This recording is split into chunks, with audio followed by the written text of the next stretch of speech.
Welcome. I appreciate all of you all coming today. I know some news broke last night about us removing the interim tag from Coach Boykin. Just want everybody to know that decision we didn't take lightly.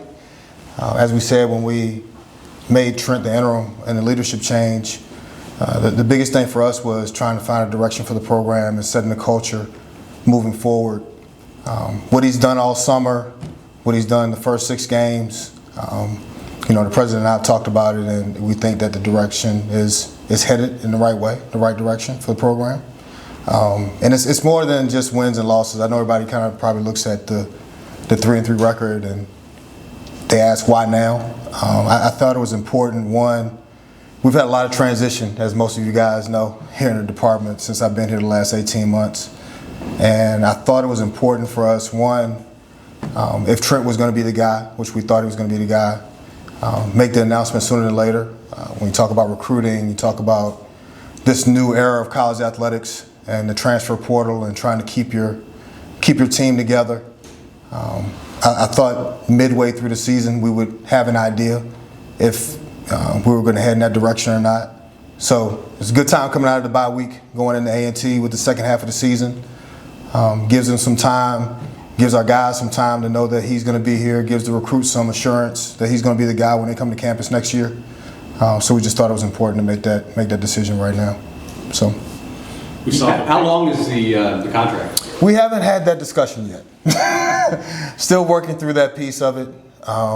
He will be here as a coach for next year, and we'll talk about contract towards the end of the season. But we haven't had the discussions yet on exactly how long the term's going to be yet.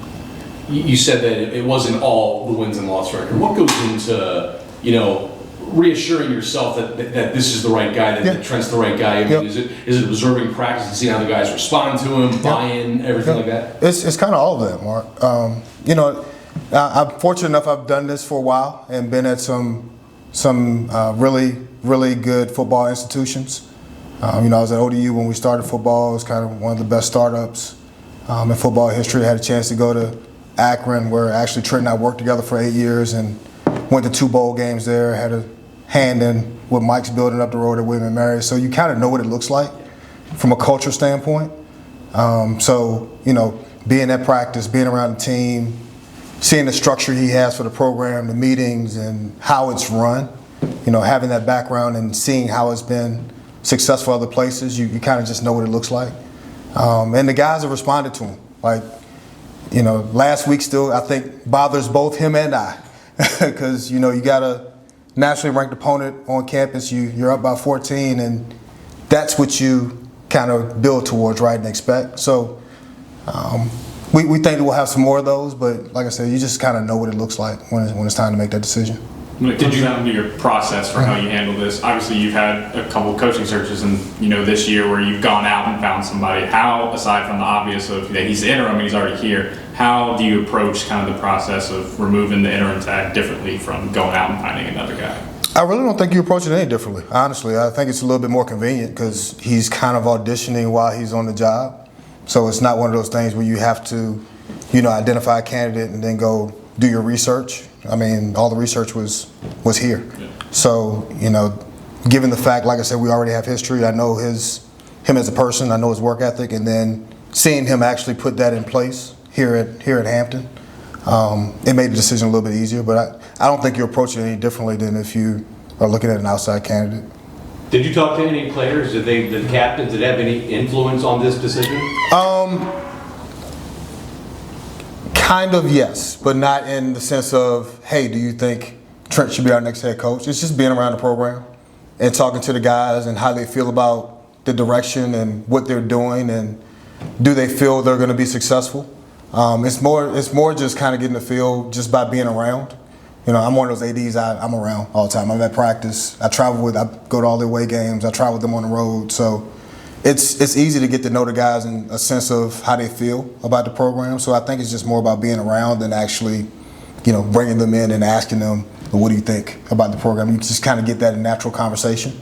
And you get it from multiple aspects, right? Because you develop relationships across the board with the individuals, not just going to the captains or going to the guys that you think are the leaders on the team. You kind of get a broad a broad scope by talking to everybody. So, and I'll tell you, to a player, they all feel the same way about Trent. They all love him. They think we're going in the right direction. So it's one of those things that it kind of makes it easy when all the players feel the same way. And we talk about the coaches as well that work for them. So you just get a sense from just being around. You talk about how it's cumulative. A lot went into this on and off the field. Yep. But was there a moment where it first dawned on you, or it dawned on you in the strongest sense of, okay, I think this is the guy? Yeah, I mean, you talk about going through the summer, seeing how they worked, seeing everything that he was putting in place. And then you get to that first game and you go game by game, right? And you just see, okay, they're making the adjustments, they're making the changes. You know, we're going to tweak this here. And Trent and I, you know, after every game, we talk. I go to the press conference after every game, and then after that, we sit down and talk about what happened during the game. So I don't know if it was like an epiphany or an aha moment, but you kind of just gradually get more and more confidence as you have those conversations and as you go through the season. That's why I said 6 games in now, it makes sense right now, just given those conversations and where we've come from. And then for you personally, what is this? Does this give you a sense of comfort, relief? I mean, how do you feel getting to finally make this decision? As I said earlier, we've had a lot of coaching changes in my 18 months. So I don't want to say a sense of relief, but I am feeling a lot better when you talk about the overall direction of the program. Making this decision and not having to go through another search and upending what the guys are putting in place right now, and having another change for them, and having a whole different coaching staff and regime come in, and more change on the football side. I think it's a relief from that aspect, as far as we can have something we can build on now, as opposed to starting from scratch when we talk about, you know, December and January. Are we going to hit the reset button and do something totally different? So I think from that perspective, it is a sense of relief that we don't have to do that. We can build on what we've started this year. Good. Great, sir. Thank you. Awesome. Appreciate you. Is this the culmination of a dream? Yes, I would say yes it is. I think for most guys, when you get in this profession and you first get started, you know, you look at your mentors and guys that you're coaching for, and you like, man, one day maybe I'll get a chance to do something like this. And then as you grow into it and kind of find your way, and as I've been in this thing now for 28 years, you kind of look at different avenues and you go, okay, what do I really want to do? You know, do I really want to be a head coach? And if so, kind of where do you want to be? Like what is for you?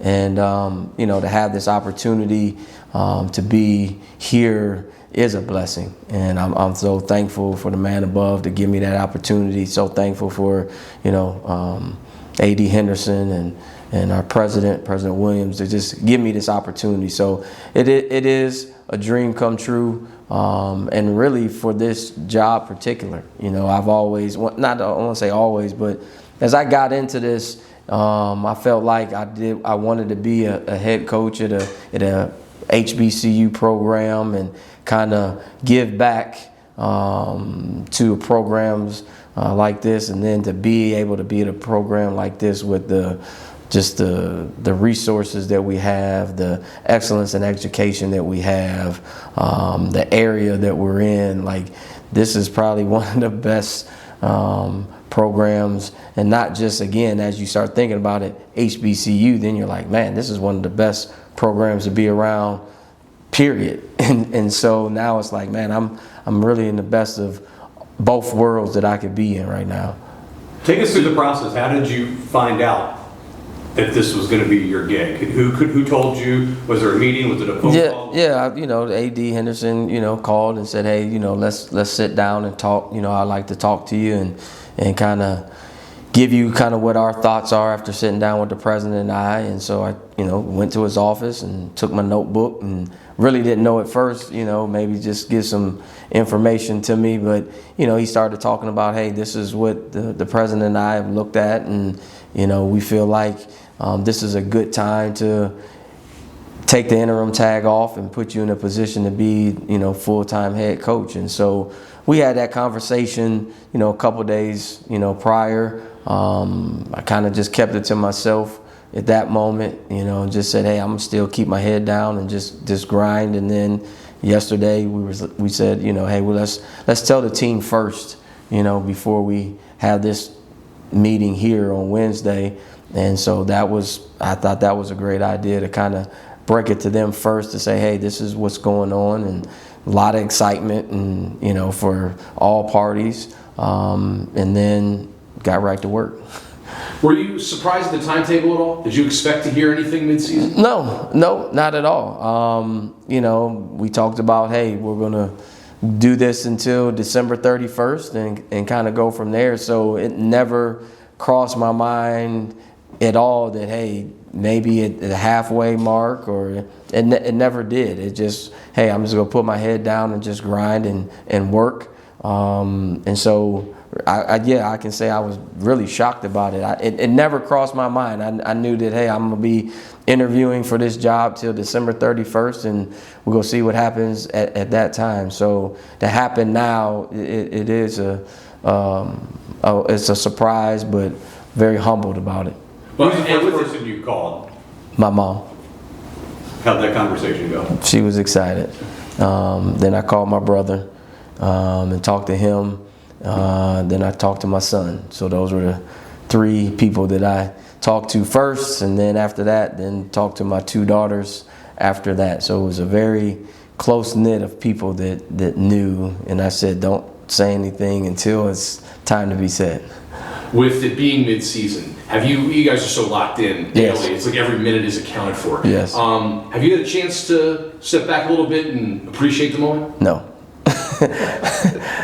Once it was made on the field yesterday, I talked to the guys. We got in our stretch lines and got to work. And I told the guys, I'm blessed to have this opportunity. But to me, I'm still treating it as interview until December 31st. And let's go out here. We got 6 games. We take one game at a time. And that's what we're going to do. I'm not going to, and I tell our guys, we're not going to get too high and too low. Excited and, again, blessed that they saw what we're doing with this program, see what we're doing with these guys, see what we're doing in the community, see what we're doing on this campus. And again, and A.D. Henderson mentioned that when it all started, it wasn't always going to be just about X's and O's and wins and losses. It was, what do we look like in the community? What do we look like on campus? How do we support other sports? How do we handle wins and losses? How do we handle academics? And so putting those other things in place, how we recruit, how we bring in players, all those things are going to play a factor in their decision, him and President Williams' decision on what we're going to do. So to me, and I told the staff, internally, I'm blessed, but I'm still doing it as an intern guy. Like, I still have a lot that I still want to prove to those guys. Because like you said, you guys ask him about contract-wise. Well, let's get it done till December 31st or beyond, and then let's figure it out after that. With that said, they didn't feel like they had to wait till December 31st. Is there Correct. some gratification in that for you? That, Yep. hey, we're 3-3, we're halfway through. We know this is our guy. Yes. Oh, of course. To know that, recruiting wise, you go in and it's, hey, I'm the head football coach here at Hampton University. When if people ask, hey, in recruiting, what does the interim tag mean? We don't have to have those conversations anymore. But far as how you approach the games, how you approach day-to-day practice and just everything that we do, nothing is going to change differently. Like I said, I'm very blessed and thankful for it, but it's not going to change any way of how I approach getting up in the morning, getting ready to go, preparing for games, preparing for practice, preparing for community service. We're doing community service next Wednesday, food bank deal. So it's not going to change kind of what I was already planning to do anyway, but I am very humble and thankful, that they saw something in me at this point that they feel like hey, this is our guy. We're going to go with him. And so, yeah, there's a point where you go home and go, oh, man, that's nice relief to have. But I still know that there's work that got to be done. We know football coaches, it's 1-0. And you guys are so intensely focused on what you're doing in that moment.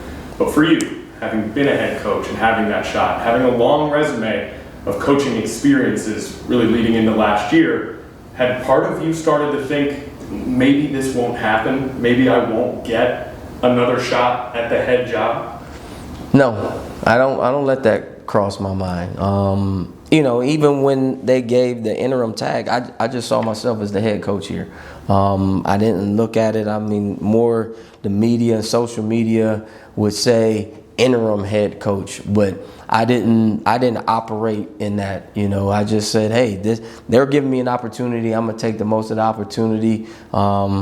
You know, I'm gonna put it in God's hands, do what I can do, and see where the chips fall. And so right now, you know, with our staff and with our players, you know, again, this isn't me. It's the staff buying in on my vision of where I want to see this go. It's the players understanding, hey, this is the discipline, this is the structure, this is how we're going to do things, and they bought in. They bought in to say, man, you know, sometimes again it's show me, and they see what I'm trying to do. You know, I live what I try to preach to those guys, and when you do that, you know, they feel this authentic. And so they bought in, and I think that's why we're here. It's not because of anything that I've really done. It's the fact that the coaches have bought in, the players have bought in, trainers have bought in. Everybody has bought into what we're trying to get accomplished, and they see where this thing is going. So it's more the efforts of those people that have been able to put me in this position that I am now. And then as much as you're willing to share, I'm wondering, how did your son react? Very excited. He was very excited about it. You know, we have our moments and we talk about stuff, but he was excited. My daughters were very excited. You know, a lot of family will be here. You know, they were already coming for homecoming anyway. This is just kind of an added bonus to what's just happened for them to come down. You know, I'm a huge family guy, so grandkids will be here, mom will be here, brothers will be here, family from Ohio will be all in town. So, you know, for them, you know, it's exciting to be able to share that moment with them. My son and I had a great talk, so I'm excited. What did your mom say? She's just blessed, you know, for her, she just felt like, you know, to be able to witness this, you know, she's 72. To be able to be around, to see her oldest son have this experience, you know, she's just happy about it. And so, you know, I'm happy for her to be able to share this experience and moment with her at this time. A&T, off a bye week. Yes. Homecoming down there, rivalry game. Yes. What's going on with that game? They're a good football team. Don't let their record fool you. They got weapons. You know, they've had some injuries. But they've really done a good job of rallying around the guys that are ready to play. They've got two great wide receivers. They really have three. Two of them are just they're going to stretch the field. Big, long guys, 6'3", 6'4" guys that can stretch the field. Their quarterback can sling it. He may not be the runner as the other guy, but he runs it enough. They can throw the ball very well. Their running backs, I'm not going to say they're blazers, but they go run downhill and make you tackle them. So you got to do a great job of wrapping up with those guys. Their O-line are sturdy, especially their two guards. They got two great guards that will knock you around. They got two tight ends that they play. One's more of a blocking guy. The other one can catch the ball and do some great things, but you got to be ready for both of them. Special teams, they probably have one of the best field goal kickers in the conference. He's made some 50-plus yard field goals, so very solid in that group. Defensively, you know, they've got solid linebackers. Their DN 34 played inside last year, now plays outside.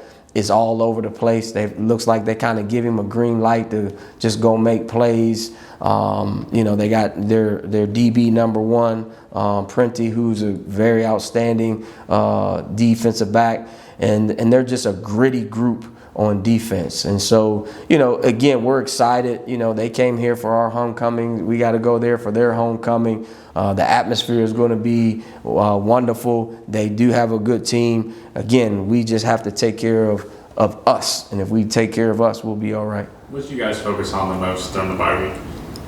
I would say the most is just getting our guys healthy again. Guys being banged up and dinged up, so you give them time to get in the pools and get treatment and get ice. So that was the biggest thing.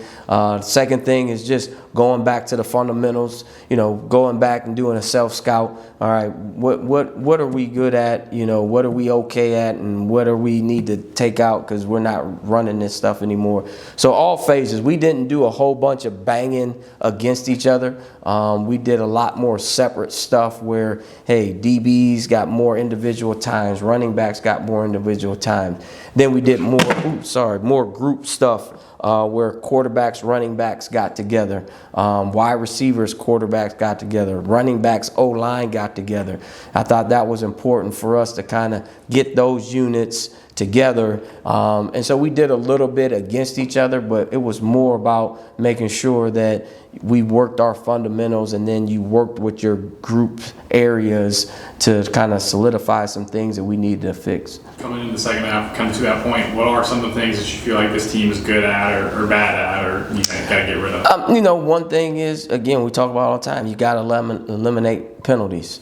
So we did a good job of kind of being very critical on if guys flinched, if guys moved, if they lined up off sides. And so we really focused on, hey, we've got to eliminate penalties. Turnovers have not been big, but we did a big amount of turnover circuit, ball security drills on both sides. Defense did it to take away. We did it to make sure we held on to the football. I think, again, we've run the ball well. We still got to do a good job of executing some run stuff. I do feel like we threw the ball a little bit more this time off just to kind of get our guys going. We've got some guys that can run and stretch the field and catch the ball. So we worked on some things that we want to work on as far as in the pass game. Defensively, eye discipline, fitting the run, running to the football. So those are some things that we really worked on to make sure that this back half of the season, because not that it's not important in the front half, but these last 6, those are going to be key. How your special teams, turnovers, penalties keep you in or out of football games. Very good. Thank you. Thank you, Hey, Coach. thanks, Coach. Appreciate it.